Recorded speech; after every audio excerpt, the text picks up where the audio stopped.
Қайырлы күн достар, бүгін біз сіздермен осындай сливадан және өріктен компот дайындайтын боламыз. Оны қысқа сақтаймыз, өте дәмді, табиғи, ешқандай қоспасыз компот болып шығады. Ең алдымен жуылып, тазаланған, стерилденген банкілерге жемістерімізді саламыз. Мен осылай мол қылып салған жақсы көремін, компоттарыңыз өте дәмді болып шығады. Оның үстіне ең алдымен қайнап тұрған суды құйып 5 минут қойып қоямыз.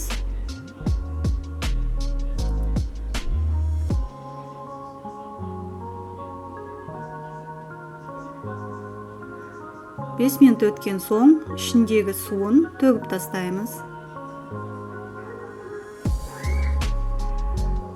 Оған қант саламыз. 2 литрге 200 грамм, 3 литрге 300 грамм қант салынады. Енді таза, ыстық қайнап тұрған суды үстіне құямыз.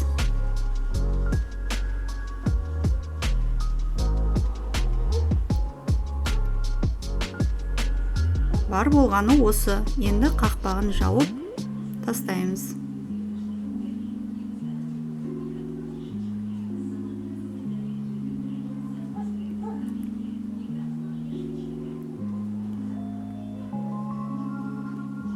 Енді жан-жағына дөңгелетіп, қантын ерітіп аламыз. Және төңкеріп қоя береміз барлығын. Барлық банкілерді осылай жауып алдым. Енді осылай төңкеріп, жылы жерге ертеңге шейін қойып қоямыз. Біздің қысқа жасалған компоттарымыз дайын.